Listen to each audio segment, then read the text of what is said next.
et la société Péris, partenaire du rugby languedocien, vous présente Série Rugby.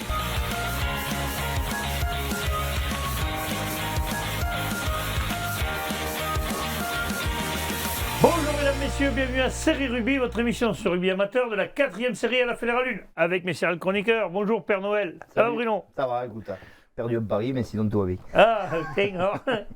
C'était beau le pari? C'est con. Bonjour Bubu. Ça va aller? En forme, et toi, t'as pas le bonnet toi? Non, moi j'ai pas de bonnet, c'est bon. Oh, tu le J'avais mettras à la casquette fin, du tu le match, mettras. c'est bon. Bon, messieurs, on va parler des résultats de ce week-end, ça a pas mal joué. C'est un peu vautré sur un pronostic qui avait Haute-Rive contre Cavardès, que j'avais dit une connerie, j'avais dit c'était au Cavardès, en fait c'était à Haute-Rive. Ouais. Je m'excuse pour nos amis d'Haute-Rive, vous avez remis l'église au centre du village, c'est bien. On va Je leur commencer ai fait la motivation en tout Ah, cas. ben ça c'est bien. C'était involontaire, mais bon, c'est pas grave. Eh ben, écoutez, ils ont gagné, ils ont battu le leader, c'est bien, bravo à eux. On va attaquer tout de suite par les résultats de 3e et 4e série.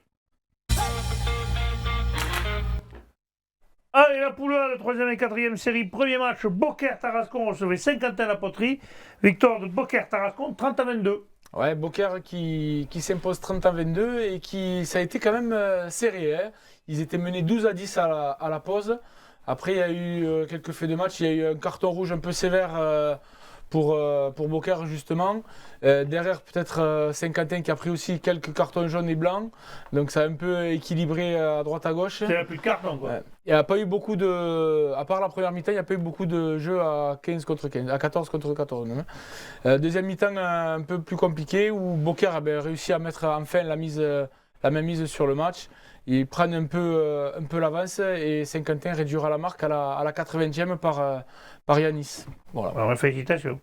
Allez, on passe à la Grande Motte qui recevait Beaulieu. Grande Motte qui l'avait emporté au match aller, on l'avait dit. Ouais. Et victoire au match retour 18-10. Donc ils ont fait 2 fois là. Ouais, victoire donc, de la Grande Motte, match serré hein, contre une bonne équipe de Beaulieu. Ah oui, c'est le tableau là. Très en jambes derrière, donc la Grande Motte a fait du bon boulot, grâce notamment à Brian, le buteur là, qui a marqué les 18 points de son équipe pour récompenser le travail de son équipe. Malheureusement pour lui, il finira le match blessé et il rejoint la liste assez longue des blessés à la Grande Motte. Ça donc, va rentrer et s'il voilà. se répète le pauvre. Voilà, c'est une bonne performance pour la Grande Motte là, qui se replace sur le podium. Allez, parfait. Marguerite recevait Roquemort. Victoire de Marguerite 25-0. Ouais, alors en fait, Roquemort s'est déplacé en effectif incomplet, donc ils avaient match gagné avant de commencer. Ils ont quand même commencé le match à 12 contre 12. Ouais. Vers la 28e, il y avait déjà 39-0 pour Marguerite et ils ont été obligés d'arrêter le match parce qu'il y avait trop de blessés et forcément pas de remplaçant côté Roquemort. Donc victoire de Marguerite, ça fait un peu les boules côté Marguerite et Roquemort parce que là, ces matchs en effectif incomplet, ça engendre justement des blessures. Donc du coup, c'est un peu comme m'a dit la personne qui m'a envoyé les infos, le serpent qui se mord la queue. Les gens font l'effort quand même de se déplacer pour pas faire forfait. Mais au final, ils se reblessent, ils se répètent alors que ça compte pas. Et au final, ça aide pas et ça risque d'entraîner le forfait de Roquemort. On va espérer qu'ils ne sont pas forfait général. Ouais. Le dernier match de cette poule, le stade de Montpellier qui recevait le leader, Villeneuve-les-Maguelones. Victoire du leader justement. 34-5. Le leader, ça ne fait pas photo là. Ouais, le leader n'a pas fait de détails. Grosse victoire pour Villeneuve-les-Maguelones au stade Montpellier. Stade Montpellier qui s'est quand même donné. Le score à la mi-temps n'était que de 9-5. Une équipe difficile à manier du côté de Montpellier, mais Villeneuve-les-Maguelones a trouvé les clés en seconde mi-temps et a franchi plusieurs fois la ligne. Victoire logique du leader. Le score peut paraître un peu lourd, on s'attendait à un peu plus serré, mais bon, après, une fois que les vannes ont été ouvertes, mentalement, Montpellier a baissé. Puis tu subis après. Ouais, ça fait un gros score à la fin. Allez, parfait, messieurs, on passe à la poule B de 3e et 4e série. D'entrée, le choc. Cornéan recevait Lioran, Servières-Moujange, on peut dire.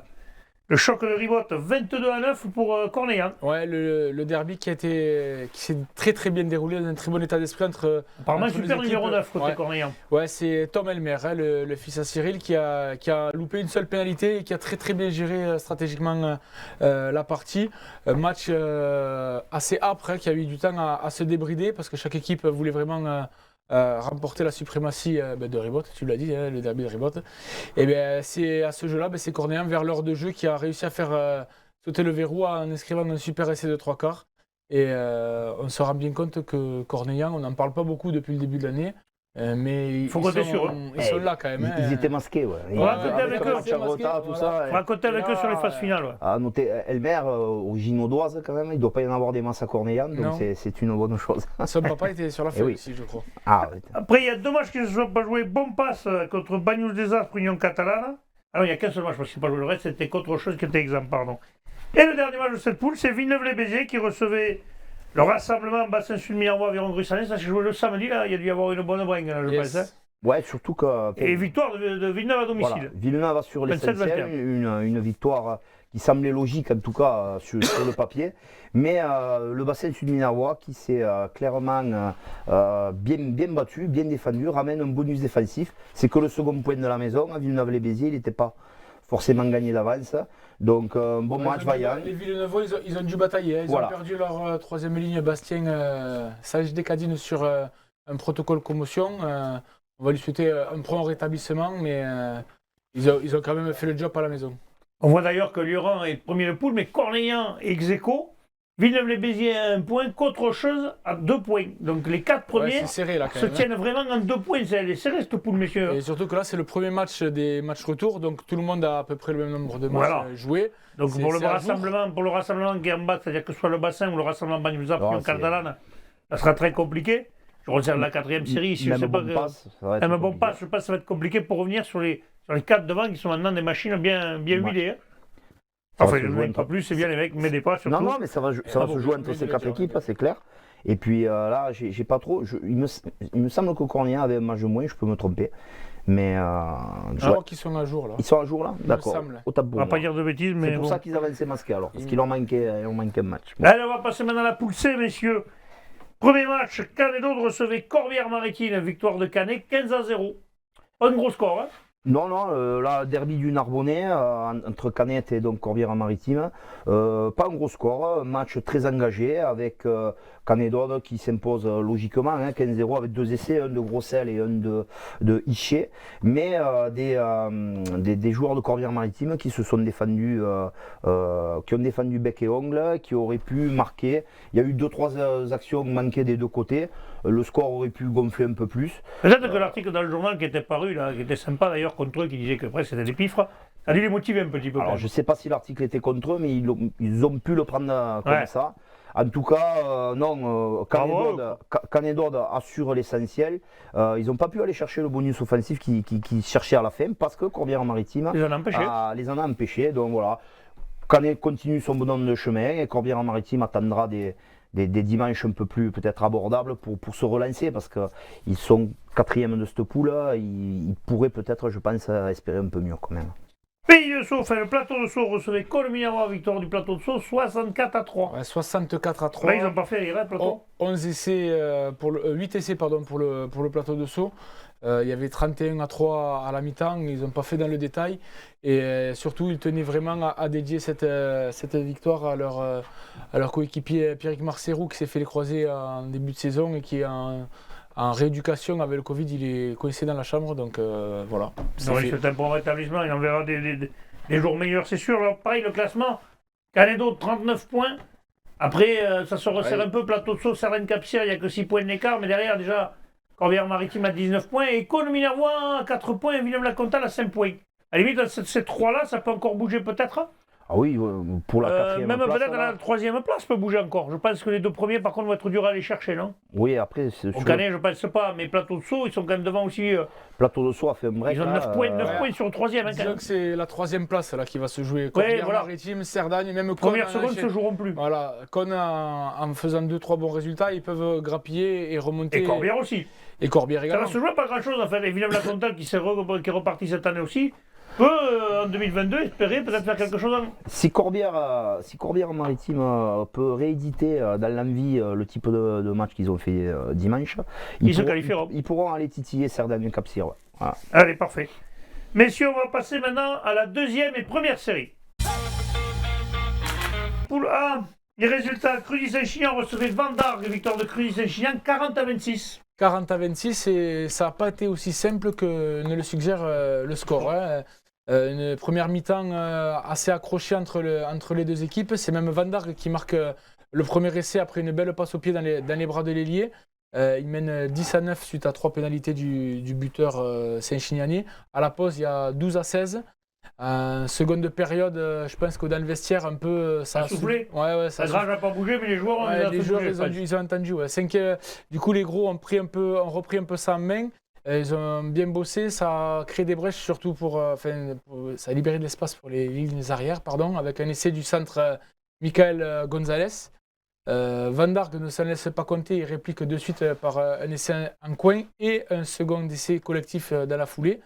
Mais franchement, Saint-Chinian voulait vraiment s'imposer à la maison et prendre la deuxième place. Ouais, et récupérer la deuxième place. Ils ont inscrit 2 essais par Samuel Bertrand et Nicolas Mourgue. Score final, le retour du Rossignol. Score final 40-26, 4 essais à 2. Ils font le bon coup le week-end. Ouais, ils font le bon coup. Ils ont profité en seconde période. Peut-être Van Dark avait essayé d'aller chercher le bonus défensif, mais trop d'approximation. Ils n'ont pas réussi. Et c'est un bon point pour Cruzy qui, sans laisser le bonus défensif, c'est vraiment une bonne opération. Il ne faut pas confondre vitesse et précipitation. Ouais. Nos amis de Van Dark, avec l'effectif qu'ils ont, je pense qu'il y aura d'autres matchs à gagner, je pense. Ouais, ils ne vont pas laisser la deuxième place s'envoler comme ça. Ponteilla, Salac Méditerranée, le match ne s'est pas joué, donc je pense que ce sera au mois de février à la date de repli. Le 6. Mias, Vinassan, les pauvres Vinassanotes, 67-9 pour Mias. Bon, Vinassan, il n'avait pas coché ce match, Bruno? Non, il n'avait pas coché. Mias, c'est le premier problème de ce pool. Ouais, Vinassan, un peu de casse chez le leader incontesté de la poule. Vinassan a fait illusion en première mi-temps en répondant avec 3 pénalités de Gisper aux 3 essais de Mias. Mais en seconde mi-temps, ça va être une déferlante pour marquer 11 essais au total. Donc voilà, Mias s'impose logiquement, bonifié. Respecte l'adversaire et fait son bon job. Voilà, ils ont fait le job et Vinassan a rempli le contrat, ils se sont déplacés. Et ils attendront les jours meilleurs. Tours recevait Metz. Alors là, notre ami Michel Lignon nous avait un petit idée. Il avait décidé qu'il allait nous emmerder la semaine dernière. Mais chaque fois qu'on disait un truc, il disait le contraire. Disons qu'au niveau, il était au niveau des pronostics, il était chaud. Il a senti d'ailleurs, c'est toi qui nous l'ont dit, vous lui direz à Michel Lignon qu'il s'est trompé. Victoire de Tours donc à domicile, 27-16, Bruno. C'est trop chaud, c'est pour ça. Tours qui démarre tambour battant avec une pénalité d'Andrea Carreno dès la 3e minute et un essai de Logan Carrera à la 5e. Donc vraiment, ils avaient donné le ton. Mais c'était sans compter sur la volonté et l'abnégation des Mésois qui petit à petit vont revenir dans la partie. Il y aura même 13-9 à la mi-temps. Donc vraiment, les Mésois ont vraiment redoré leur blason. En seconde période, c'est sur une attaque classique de 3 quarts, c'est Loïc Delran qui va inscrire un second essai. Et Andrea Carreno, on le cite souvent pour ses prestations au pied, mais il inscrit aussi des essais. Il va inscrire donc le 3e essai. Et en fin de rencontre, c'est Alexandre Coquille, côté mésois, qui inscrira un essai pour enlever le bonus offensif. Victoire finale 27-16 pour Tours Rugby. Allez, le dernier match de cette poule, le BCPO, BSR Sport Carignan qui t'en recevait le Salagou. Victoire 27-20. Ouais, le BCPO donc, a pris la revanche par rapport au match aller où il s'était incliné au Salagou. Victoire 27-20, victoire logique. Le BCPO fait une entame correcte et score par l'intermédiaire du buteur Sébastien Lowe. 12-5 à la mi-temps suite à un essai du Salagou. Et là, le BCPO va accélérer, marquer 2 essais par Roquebalave et Delonca pour mener 27-13. Malheureusement pour eux et heureusement pour le Salagou va marquer un essai en fin de match pour arracher un bonus défensif qu'ils sont allés chercher. Et le BCPO en reste là, 27-20. A noter qu'ils avaient la pénalité pour enlever ce bonus défensif. Ils ont préféré taper en touche. L'entraîneur n'était pas forcément d'accord avec ça, je crois, mais bon, ça arrive. Donc victoire, l'essentiel est fait pour le BCPO. Le BCPO d'ailleurs, il n'y a pas eu de ventriglisse pour Didier Vert. Ah mais Didier, j'ai vu les photos de toi quand même. Ascargat. D'ailleurs, ils ont tous, beaucoup de clubs ont fait le repas de Noël du coup juste derrière. Il y a eu la bringue grave, d'ailleurs, la même qui l'ont fait le vendredi, du coup le samedi ou le dimanche, ça ne servait à rien au bord des terrains. On a vu quelques-uns comme ça. Dans cette poule, le classement, messieurs, on voit donc l'équipe de Mias qui domine de la tête et des épaules cette poule. Ouais. Impressionnant, hein, Mias, je pense que personne n'ira aller chercher 16 points d'avance. Et bon, on a vu avec le jeu qui produisent. 48 points sur 50 possibles, c'est quasi parfait. Bon. Ouais, je pense qu'ils vont faire une très bonne fête. Saint-Chinian qui est à la fête aussi. Par contre, Saint-Chinian, Van Dark, BCPO, c'est un peu plus serré. Ouais, là, dans ces 4-là, pour les donner dans l'ordre à la fin de la phase régulière, ça va pas être facile. Parce que ces 4 équipes qui se tiennent. Van Dark et Cruzy, Saint-Chinian qui ont peut-être un petit avance, mais il n'y a pas il y a un match, une victoire bonifiée qui les sépare. Donc, et on voit l'importance, par exemple, de la victoire de Crugy en enlevant le bonus défensif à Van Darg. Ben, ça va compter à la fin. Ça peut compter à la fin. Après, il y a un écart. Ponteia, déjà, il y a 10 points entre Pau et Ponteia. 10 points, je pense que maintenant, oui, c'est sûr que... les autres clubs vont se battre pour la dernière place de barragiste. C'est ça. Allez, parfait, messieurs. Maintenant, on passe à la poule B. Deuxième série. Carama recevait Quilla Esperanza. Forfait de Quilla, malheureusement, par des cas de Covid. Ça va être compliqué. Ils n'ont pas une année 2021 qui va leur rappeler des bons souvenirs. Je pense qu'il leur tarde de passer à 2022, n'est-ce pas, Bruno? Ça fait 2-3 ans là, qui sont un petit peu dans le dur et cette année encore plus. Donc, on va leur souhaiter des jours meilleurs. Peut-être pas que le Covid, parce que normalement, avec les cas de Covid, tu peux recaler le match. S'ils ont déclaré forfait, c'est qu'il devait y avoir. Peut-être qu'on n'avait pas ce joueur après pour pouvoir faire le match. Voilà. Villeneuve-Briatexte, victoire de Villeneuve à domicile, 18-11. Ouais, Villeneuve qui fait un bon coup, qui s'impose sur Briatexte. Briatexte qui allait avec des ambitions dans un bon match, un bon début de match, mais beaucoup d'occasions qu'ils n'arrivent pas à concrétiser côté Briatexte. Ils mettent un essai sur un molle, un ballon porté un peu avant la mi-temps, mais de suite après, derrière, c'est Villeneuve qui score 8-5 quand même pour Briatexte à la pause. En seconde période, beaucoup de ballons tombés, d'approximation, de petites fautes près des lignes. Le match reste serré 11 partout. Et à la fin de la rencontre, dans le Money Time, comme on dit, un essai de 3/4 de Villeneuve qui leur permet de l'emporter 18-11. Briatexte, c'est dommage pour eux. Ils avaient fait un bon début et là, ils ont eu un bloc un peu compliqué avec 2 défaites à l'extérieur de pas grand-chose. Et surtout que cette défaite va les laisser à 11 points du second. Ouais, à 11 points, il y a une marche quand même. Ils ont quand même un match en retard, mais c'est face au leader. Mais c'est pas face à Murviel? Si. Donc oui, donc si Murviel débat, Murviel est leader et eux, quand il arrive, ils seront encore. Ils seront pareils à 12 ou 13 points d'écart. Ça va être compliqué là. Beaucoup de regrets sur cette rencontre parce qu'ils avaient les moyens, ils avaient les occasions, ils n'ont pas réussi à scorer. L'US Carcombe-Bastide-Péra recevait la Bruguière, victoire de l'US Carcombe-Bastide-Péra, 29-15 Bruno. Oui, belle victoire pour Kerkhove-Chalabre là, qui a dominé cette rencontre de la tête et des épaules, notamment une très bonne entame avec 2 essais dans le premier quart d'heure. Après, plus rien ne sera marqué jusqu'à la mi-temps. Mais le score va évoluer avec 2 essais supplémentaires pour arriver à 29-3. On s'attendait peut-être à une fin de match un peu tranquille, mais peut-être un peu trop. La Bruguière n'a pas baissé les bras. Il va marquer 2 essais en levant le bonus offensif à Kerkhove-Chalabre. Alors voilà, ces victoires, c'est toujours bien de prendre les 4 points, mais quand tu mènes 4 essais à 0 à la maison, tu n'as pas envie de le perdre, ce point de bonus. Je pense qu'ils ont dû avoir un petit goût amer en fin de match, quoi. Murviel-Tézard recevait là Bastide Beauvoir. Murviel qui est potentiellement leader, mais qui surtout a fait un sacré match, 37-32, bonus offensif, bonus défensif, c'est rare. Ouais, et un gros match. On a dû se régaler. Ouais, une belle équipe de Murviel, on sait, mais c'est surtout une grosse prestation de la Bastide Beauvoir qui les a bien enquiquinés pendant toute la rencontre, qui les a bien accrochés. Ils menaient même 32-30 à 1 minute 30 de la fin. Et là, heureusement pour les Murviellois, ils ont réussi à inscrire un essai transformé qui va les faire s'imposer à l'ultime seconde de 37-32 à la maison.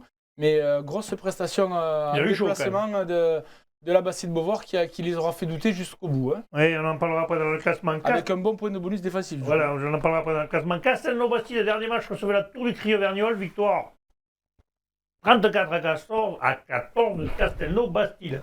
Oui, on parler plus vite que ce qu'on lit, c'est compliqué. Bonne victoire là aussi pour Castelnau-Bastide. Cette équipe de la Tour Vergnol a la fâcheuse habitude de manquer ses entames et de revenir en fin de match. Ça a été un petit peu la même chose aujourd'hui, puisque j'ai perdu le fil, excuse-moi, jusqu'à la mi-temps. Donc oui, il y avait 23-6 pour Castelnau-Bastide.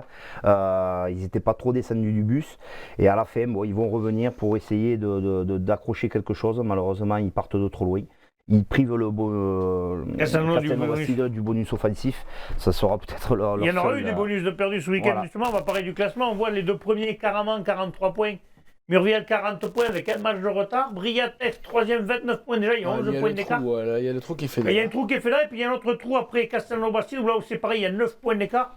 Donc c'est vraiment entre Briatexte, Kerkhove et la Bastide Beauvoir, ça ne se joue à pas grand-chose pour cette 3e place, je pense.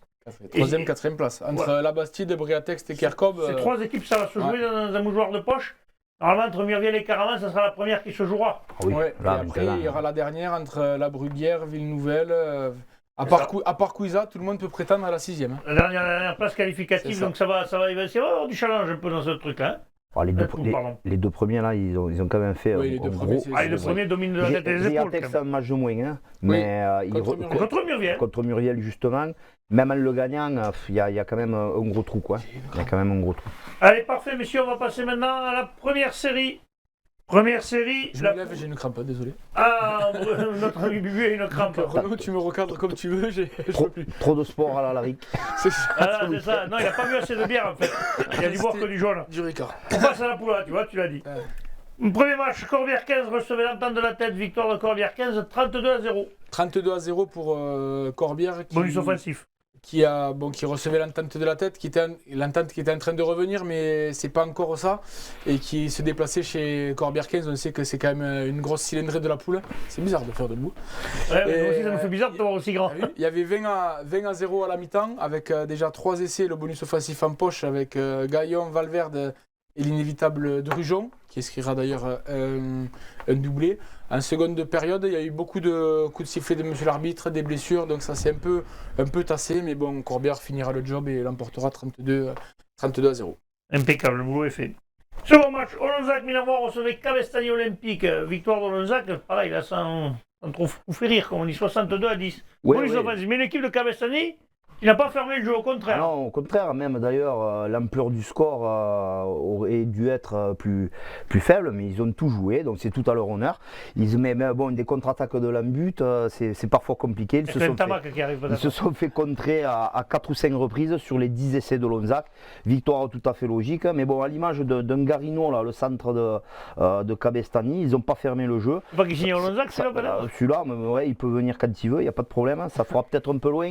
Et nous, la seule rémunération se fait en troisième mi-temps, donc ça peut être compliqué. Mais bon, s'il avait la vraie gueule. Mais non, plus sérieusement, victoire tout à fait logique d'Olonzac. Il n'y a pas grand-chose à dire. Cabestany, là aussi, attendra de meilleurs dimanches. Mais surtout, vous, c'est d'avoir pris le bonus offensif. Ça, c'est surtout Oui. ce qui est bien, parce que c'est important. Enfin, l'Union catalane, Polyestre, Bâche-Villeneuve recevait Montagny et victoire de l'Union catalane contre 19-17. 19-17. À la maison, Déjà, ils les avaient embêtés au match aller. Nous, on y était. C'était le premier match de la phase année. On avait été avec Renaud. On a vu cette équipe, quand même, qui avait posé des problèmes à Montagny. Certes, Montagny, à l'époque, n'était pas complet. Et là, ils ont réédité le coup et ils ont même gagné. Et ouais, Montagny, pourtant, qui avait pris le match par le bon bout dans un match, vraiment un joli match. Montagny, plutôt avec ses avants et son jeu fait de puissance, qui menait de 17 points à 5 minutes de la mi-temps. C'est le moment que choisit l'Union catalane pour réagir et inscrire un essai juste avant la pause. Deuxième mi-temps, justement, ils se sont réveillés et c'est là où la physionomie du match s'est inversée et ils ont vraiment mis à mal cette équipe de Montagny, bien amenée par les charges de Sanchez, de Rey, avec également Figuer et Pascual. C'est finalement Enrique à la fin de la rencontre qui va inscrire un essai pour permettre à son équipe de passer devant et de l'emporter 19-17, une victoire qui relance complètement l'Union catalane dans cette poule. Ouais, on va le voir au classement quand on aura parlé, on va en parler parce que le dernier match, Toche, Morias ne sait pas jouer, donc il va être replacé celui-là aussi au mois de février. Et du coup, justement, le classement se resserre. On a Olonzac Minervois à 38 points avec Corbière 15 à 35 points. Là, vous avez fait un peu le break face à Morias, il y a déjà 9 points d'écart. Pas 10 points, donc attention. Morias, donc, Morias, c'est encore pas loin de vous. Qui a le match en moins. Il y a un match en moins, donc voilà. Après, il y a Montagny qui est juste derrière à 25 points. Et l'Union catalane. Après, c'est vrai que l'entente de la tête est déjà à 13 points de Montagny. Donc, pour accrocher les 4 premières places, je pense que ça va être compliqué. Et là, pareil, ça se joue entre Toche, Cabestany Olympique et l'entente de la tête. Cabestany Olympique à 14 points et Toche à 11 points. Il y a un changement, il doit y avoir un problème. Toche, là, a 2 matchs en moins. Hein. 2 matchs en moins. Voilà. Ouais, donc Toche peut se retrouver 6e, peut-être même 5e. Voilà. Il gagne les 2 matchs. Oui, il faudra gagner les 2. Ils peuvent. Voilà, bien sûr qu'ils peuvent. Vous avez mis le Toche, après il faut la bringue chez Prano. Allez messieurs, on passe à la poule B de première série. Cabestany de 6 points en fait. Ah là, Cabestany n'a que 6 points, pas 14, c'est pas grave, ça ne changera pas le monde. Allez, premier match, la Barguilière recevait Mazères, victoire de la Barguilière, 24-23, bonus défensif pour Mazères, Bruno. Ouais. Donc, oui, bonus défensif pour Mazères. Je pense qu'ils n'ont pas dû l'apprécier ni le fêter, puisqu'ils ont pris un essai dans les arrêts de jeu. Ils menaient au score à la Barguillère. Et sur la dernière action du match, dernière, un peu longue, bon voilà, ils ont pris un essai. La Barguillère est allée le chercher, hein, ils ont été vaillantas, ils ont poussé. Mais pour Mazères, je ne sais pas comment le dire, ouais, ils en avaient gros sur la patate. Ouais, c'est bien. Voilà, je vais le tourner comme ça par rapport à cette fin de match pour une victoire qui semblait leur tendre les bras. Mais voilà, à la Barguillère, c'est le stade le plus atypique que j'ai pu voir en Occitanie. C'est difficile d'aller y gagner et donc ils n'y seront pas arrivés ce coup-ci. Voilà.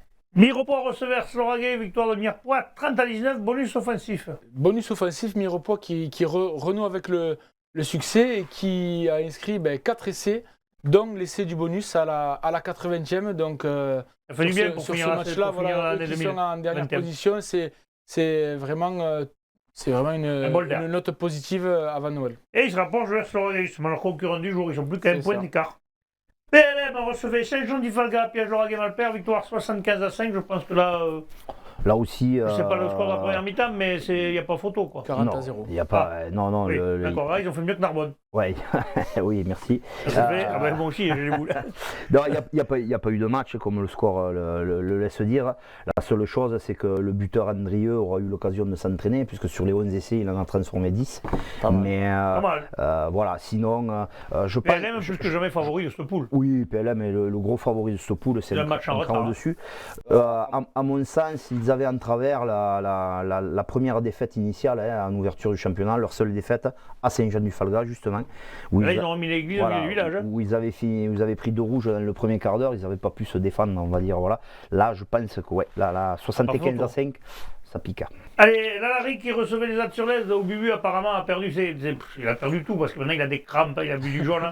Il faut boire de la bière, Bubu, après le match. Et victoire de Lalari, quand même, 34-16, avec un bonus offensif. Bonus offensif, ouais. Alaric les Azuraises, c'était une belle affiche entre le 3e et le 4e. Alaric a très bien commencé par un essai de son talonneur Baka Vestev à la 9e minute, mais les Azuraises ne s'en laissaient pas compter. Ils revenaient au score, il y avait 10 partout. Alaric quand même faisait gonfler 17-16 à la mi-temps. Ils auraient pu mener un peu plus avec un peu de réussite du buteur. Et c'est vraiment en début de seconde période, aux alentours de la 50e minute, où là, les Azuraises prend un carton jaune ou un carton blanc. Et sur l'action d'après, essai de pénalité et nouveau carton. Donc là, le trou était fait et Alaric a pu appuyer à ce moment-là et a fait gonfler le score 34-16. Bonus offensif, une prestation aboutie pour les joueurs de l'Alaric. On sent qu'il y a des restes du jaune. D'ailleurs, on va voir l'interview de l'entraîneur et du capitaine. L'interview, je ne l'avais pas vu encore. Hein. Tu n'avais pas encore vu. Allez. Bonjour, nous sommes aujourd'hui à Capandu où nous venons d'assister à la belle victoire 34-16 du RC Alaric sur les Azuraises. Avec moi, j'ai Richard, l'entraîneur, et Anthony, le capitaine. Richard, une première mi-temps où vous avez laissé quelques points au pied, du coup ils sont restés dans le match, 17-16 à la mi-temps. En seconde période, vous avez su accélérer quand ils ont pris des cartons et finalement ça fait 34-16, victoire bonifiée, on continue le chemin. Oui, c'est une belle victoire devant une belle équipe de l'ESAT qui joue bien au rugby. Bon, après, il a fallu qu'en seconde mi-temps, on élève notre niveau de jeu. Je crois que c'est ce qu'on a fait. En plus de ça, on marque le bonus offensif. Eux ne prennent pas le défensif. Ils étaient 4e à 3 points de nous. Je crois qu'on va les laisser maintenant à 8 points derrière. Donc, c'est une bonne opération pour la suite du championnat, devant encore une bonne équipe de l'ESAT. Mais je crois qu'on est en train de montrer crescendo au niveau de notre équipe. Il y a encore des choses à travailler, dont la condition physique de notre capitaine, qui est un très bon joueur mais qui manque de conditions physiques et à qui je donne la parole. Anthony, une équipe de l'ESAT qui était assez dense physiquement, mais vous avez pas trop subi quand même, et vous avez réussi à enfoncer le clou sur des ballons portés aussi. Toi qui étais devant au cœur de la bataille, tu l'as ressenti comment? Mais effectivement, on s'est rattrapé puisqu'on avait à cœur de se rattraper effectivement puisque chez eux on a un peu chargé devant. Donc on se l'était dit dans les vestiaires, je pense qu'on ne s'est pas menti, on marque des beaux essais devant en cocotte. On leur a répondu présent et il ne faut pas oublier qu'on va passer les fêtes au chaud et ça va être bien sympathique, la bringue sera bonne. Ouais, c'est vrai que vous avez eu un peu de mal au démarrage, mais là vous montez, comme tu l'as dit, crescendo, vous revenez bien dans la course, vous êtes bien maintenant ancré avec, en plus avec ce bonus offensif à la 3e place. On envisage la suite comment là? Non, tout d'abord, je crois que ça passe par le travail tout ça. Donc ils ont énormément travaillé, bon parfait. Donc, comme on dit à Diento, on va passer les fêtes au chaud. Et puis le 16 janvier, on ira au REC. Donc affronter Pezinskong. On a perdu chez nous aussi, il n'y avait rien à dire. On se préparera, on verra. Un derby, ça se respecte toujours. Mais cette victoire, elle ne se décide pas comme ça. C'est du travail, c'est la présence aux entraînements. C'est un club qui vit bien, il y a des bons joueurs, il y a un bon groupe et on continue à bosser et on avance tout doucement. Voilà. En tout cas, on a vu une belle après-midi de rugby. On va vous souhaiter de passer de bonnes fêtes et nous on se retrouve mardi et mercredi pour les dernières émissions de l'année. Bonne fête. Allez. Vous êtes sûr qu'il n'avait pas bu du viol encore? Parce que là, je vois un café juste. le but, un but, hein, il a dit un but, on vient de mettre un point offensif. Si, t'as dit un but offensif, t'as dit. Ah bon.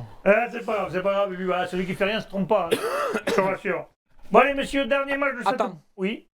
Les joueurs de l'Alaric, ils ont gagné l'entrecôte jeudi soir. Les entraîneurs et les dirigeants, repas de Noël, ils ont déjà fait, ils le refont. D'accord. Que les joueurs. Ça, c'est bien. Ils ça. ont gagné l'entrecôte, voilà. Eh ben, félicitations, si les gars, vous Fallait avez que je une le entrecôte dise. de trop, ou deux, on viendra avec Bruno en manger une avec vous. Allez, dernier match de cette poule, Haute-Rive, Cabardès. Et ben voilà, je me suis trompé pendant les pronostics parce que je croyais que c'était Cabardès, Haute-Rive. Donc ça change tout, c'est vrai qu'à Haute-Rive, et surtout qu'ils sont sur une bonne continuation. 5e match consécutif, 5e victoire. 5 Voilà. victoires. Hein. Alors, ça, 18 à 10. donc sur le match, on ne va pas en parler puisqu'on n'a aucune info. Juste C'est bien, par contre, on va une moi, nouvelle par info. contre, oui, je le redis, j'avais pronostiqué, il me semble, Cabardès vainqueur à Haute-Rive. Moi, je ne m'étais pas trompé, toi, oui, moi, non. Ah oui, moi complètement. C'était le leader, je pensais que voilà, mais c'est vrai qu'ils sont sur une bonne dynamique, tant mieux pour eux. 5 victoires d'affilée, donc en début de saison, ils n'avaient pas dû en gagner. Ça a été un beaucoup. match accroché quand Voilà. même. Il y a eu une distribution de cartons jaunes des deux côtés en même temps en première mi-temps, donc je pense que ça a dû s'accrocher un petit peu. Et 2 rouges en deuxième mi-temps, donc je pense que ça a dû s'accrocher. Oui, mais bon, Ça a après. été un match bien tendu. Haute-Rive a fait le Haute-Rive good job. a fait ce qu'il fallait Voilà. pour. Eh bien justement, si pour on parle l'emporter. du classement, parce que le classement, du coup, Cabardès, Piège, Lauragais, Malpère et Alaric sont les 3 équipes en tête avec 2 points d'écart. Attention, PLM a un match en retard, C'est ça. donc ils sont potentiellement leaders. Pour gagner, potentiellement leaders. Par contre, là, quand même, elle est serrée pour les 3 premiers. Après, par contre, il y a un décrochage. Il y a déjà 8 points avec les Athées, Haute-Rive et Saint-Jean-du-Falga, la Barguilière. Ces 4 clubs se tiennent. On va dire que les 3 Audois là, caracolent en tête et font un gros début. Ouais. Ensuite, ils laissent un peu Les Ariégeois. les Ariégeois et les Toulousains, parce qu'il n'y On a va pas attendre que pour des le- Ariégeois là-dedans. Oui. On va se faire, va se faire défoncer taper sur encore. les doigts. Donc non, mais ouais, derrière, donc tant mieux pour l'Ouest Audois, le Carcassonnais et le Malepère. Ça devrait se jouer entre eux. PLM semble quand même sur le potentiel un cran au-dessus avec un match en retard là, qui devrait les faire passer devant. On verra. Mais entre Cabardès et Alaric, il va y avoir donc très bientôt, Christophe Amouroux l'a dit sur Le 16 l'interview, janvier. le 16 janvier à la rentrée. Il faudra digérer assez vite parce que là, il va y avoir un gros derby très important pour la Le seconde classement, place. ouais. Allez, on va passer à la promotion honneur et à l'honneur. Allez, on commence par la promotion honneur, la poule A. Premier match, les Rives d'Orbe recevaient Trèbes, victoire de Trèbes à l'extérieur, 13 à 12, Bubu, avec un bonus défensif pour les Rives. Ouais, Trèbes qui fait un super coup au Rive d'Orbe, qui va s'imposer dans les dernières minutes par une pénalité de Murcia. C'est Murcia qui a inscrit les 13 points de Trèbes. Il a mis un essai, une transformation et de pénalité Ça c'est fait. contre la botte de Cyr pour les Rives d'Orbe.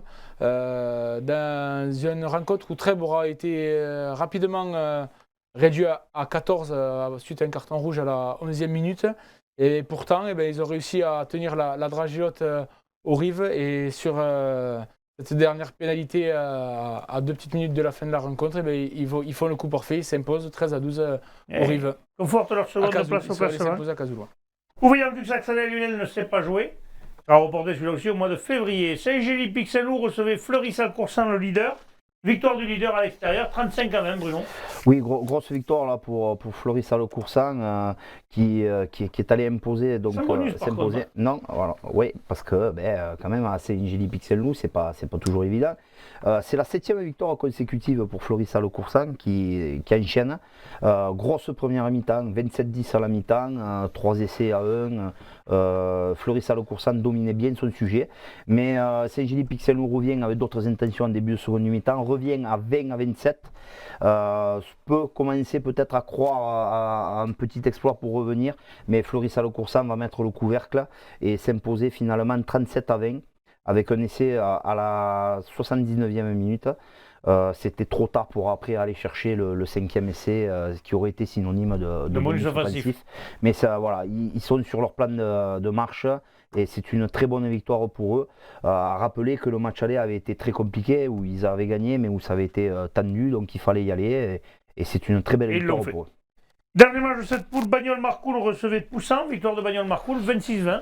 26-20, les joueurs à 21, pardon, les joueurs de Bagnols-Marcoul qui ont fait un bon début de rencontre. Ils menaient 20-14 à la pause, costaud devant comme on les connaît. Et en seconde période, Poussan qui va justement essayer de revenir, mais ils vont perdre un peu les pédales, s'énerver un petit peu. Bagnols rajoutera deux pénalités. Et en toute fin de rencontre, pour obtenir le bonus def, Poussan va réussir à inscrire un essai et rentrer dans ce bonus défensif, revenir avec un point de leur dépassement. Un point qui va être important parce que ce classement de cette poule de promotion honneur en poule A, Floris Salo-Coursan 33 points, Trèbes 30 points, Poussan derrière est qu'à 5 points du premier, donc je veux dire c'est très serré. Après, par contre, oui, vas-y. À noter, excuse-moi Alain, à noter Poussan, 8 bonus. Donc tu parlais du bonus défensif. Voilà, c'est important. Ces 8 bonus leur permettent vraiment de titiller les deux leaders. Sinon, alors il sera à hauteur de sur le plan comptable, ils sont à 5 victoires, 4 défaites, mais ils ont marqué à tous les matchs de la saison. Ils ont pris minimum un point. Ça, c'est bien. Hein. Et ça fait tourner le compteur, quoi. Donc, oui, tu seras à 20 points à hauteur de Voyant Cul-Sac. C'est ça. Et du coup, après, donc, il y a un trou un peu entre les Rives d'Or, justement, qui est derrière à 5 points, et Voyant Cul-Sac-Salel, qui a un match en retard. Se retrouve, lui, est un peu distancé et qui a 20 points. Donc, mais c'est serré quand même, cette poule-là aussi. Hein. Jusqu'à Mende. Même les Saint-Gilles-Pixel-Loup, s'ils font deux coups sur deux équipes, peuvent se retrouver du bon côté aussi. Poule très serrée, messieurs. On passe à l'honneur, la poule A. Il y avait 2 matchs. Saint-Gilles recevait le Foyer Laïque Auvernais, victoire du Foyer Laïque Auvernais, 28-19 à l'extérieur, Bruno. Ouais, bonne victoire des Catalans là, à Saint-Gilles. Il fallait qu'ils se remettent un peu en selle, les Catalans, c'est chose faite. Ça enterre un peu, je pense, les ambitions de Saint-Gilles, ce match-là. 4 essais donc, à 1. La première mi-temps était serrée, il y avait 8-5 pour le Foyer à la mi-temps. Mais voilà, après, je ne vais pas vous raconter la messe puisqu'on n'a pas d'infos sur ce match. Voilà. Mais juste dire que voilà, le Foyer Laïque Auvernais fait une très bonne performance et se relance un peu. Après, il reprend la seconde place à Bédarieux. Bédarieux, justement, qui recevait 7.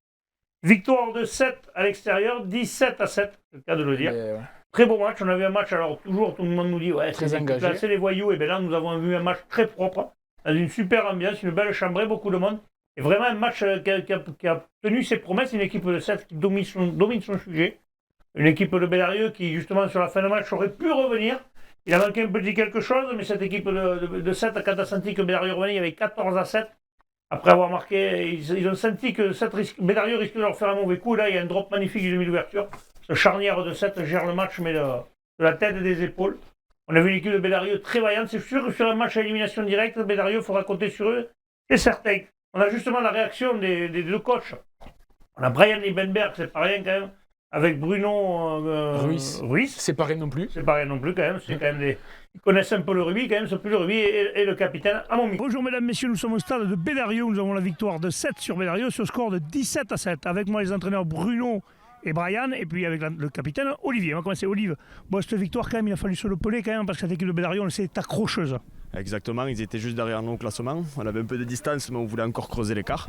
On a juste respecté les consignes qu'on avait mis en place, de ne pas faire le genou, de laisser le faire eux, et c'est passé comme il fallait. On a marqué un essai de plus, et et voilà. Première mi-temps, un peu plus, vous avez du mal à rentrer dans le jeu. On a vu un peu le ping-pong ballon au début. Tout le monde s'est cherché un peu, mais petit à petit, vous avez mis la main sur ce match quand même. On peut dire que vous avez bien géré votre match. Ouais, après, ça fait partie de nos armes. On sait qu'on sait le faire, ce ping-pong. Et je pense qu'on a gagné plus de phases sur ça qu'eux. Ce qui nous a permis de jouer chez eux, pas chez nous. Donc ça part de là. Et je pense que ça fait partie, avec le combat qu'on a mis, des éléments qu'il fallait pour avoir la bonne recette. Et voilà. Brian, je suppose un entraîneur content avec Bruno, parce que c'est des matchs importants à gagner. Bellario, c'était une équipe qui est quand même toujours très ennuyeuse à jouer chez elle. Et vous ont posé des problèmes devant, mais vous avez su quand même garder la main sur le ballon et surtout savoir marquer quand il fallait marquer. Oui, c'est ça, ce qu'Olivier dit. On a respecté les consignes et quand on était chez eux, on a marqué des points à un bon moment. Ils sont revenus dans le match. On sait que c'est une équipe qui lâchait rien, donc c'était pas gagné jusqu'à la dernière minute. Donc on est très fiers et très contents pour eux qu'ils ont maîtrisé le match et qu'on a marqué une victoire à l'extérieur qui est jamais facile, surtout contre une équipe comme Bédarieux. Un peu moins de réussite au pied, ça aurait pu être un score plus ampli, il a raté quelques points au pied, mais bon, à l'arrivée, Bédarieux à la fin a failli rejouer le coup un peu de revenir. Ils ont l'habitude de revenir en fin de match, ils sont revenus quand même. C'est pareil pour eux, je crois qu'ils ratent 2 pénalités, qui aussi, début de match, aura mis dans une situation plus proche de nous, qui aura compliqué le match un peu plus pour nous. Donc heureusement, les 2 buteurs, ils ont raté quelques pénalités, et nous, on a su creuser l'écart quand il fallait, dans les moments importants ou clés dans le match. Donc non, très content. Bon, il y a des choses à bosser toujours, hein, mais voilà. Bruno, on va discuter un peu tous les deux aussi. Bruno, ça fait plaisir. On sent que cette équipe, quand même, depuis quelques années que tu y es, toi, tu es parti, tu es revenu, mais elle a pris de la maturité. Non, tu as des joueurs qui ont changé, on le voit quand même. On a pris énormément de maturité. On sait être patient, chose qu'on ne savait pas faire avant. On a su gérer certains joueurs qui parfois avec qui on avait quelques petits soucis régulièrement, donc ils arrivent à se gérer, c'est eux-mêmes qui se gèrent, hein. Tu étais là l'après-midi, donc on n'a pas eu besoin de trop les crier derrière, donc on gère ces joueurs-là et ils apportent leur connaissance et leur puissance différemment sans s'énerver, donc on le met tout dans le jeu, tout dans le collectif. Tous les voyants sont au vert, messieurs. Je pense que vous allez passer de bonnes fêtes de fin d'année. Je vous le souhaite. On se retrouvera en début d'année, messieurs. Merci. Je vous rappelle la victoire donc de 7 à Bédarieux sur le score de 17-7. Merci et à bientôt. Bon, on l'a vu, messieurs, ça a dominé Ping-pong ballon. Ping-pong ballon. Au début, c'était tellement compliqué, je ne savais pas comment appeler ça, ping-pong ballon, ping-pong rugby. Mais c'est vrai qu'au début, ça tapait d'un côté et de l'autre. Mais après, par contre, quand le ballon est redescendu, ça n'a pas fait rire. Ça s'est bien rentré dans la bougie, comme on dit, mais proprement. Ouais. Mais ça va être presque plus solide que Liebenberg. Ouais, on va parler du classement quand même avant de se quitter. 7, 30 points, 13 points d'avance sur le second qui est le Foyer Laïc Auvernais, mais cette poule ça joue tellement plus souvent. Alors là par contre, comme c'est la deuxième journée je crois des matchs retour, ils sont quasiment tous au même nombre de matchs, donc c'est un peu plus lisible. Un peu plus lisible, mais enfin. Et là par contre, entre le Foyer Laïc Auvernais, Bédarieux, Sijan, la Bébé et Plage d'Orbe, tout peut changer. Il y a 5 points d'écart entre le second et le sixième. Par contre, Saint-Gilles est décroché. Ça va être très compliqué de revenir. C'était tranquille, 13 points sur une poule à cette équipe. Oui, puis en plus de ça, ils dominent leur sujet. Quoi. Ils peuvent voir. Ils ont gagné chez les gros, ils ont pris. Ils peuvent voir venir. Ouais, je pense que cette équipe-là. Bon, messieurs, on va vous souhaiter à toutes et à tous de passer des bonnes fêtes. On va mettre le petit bonnet qui va bien.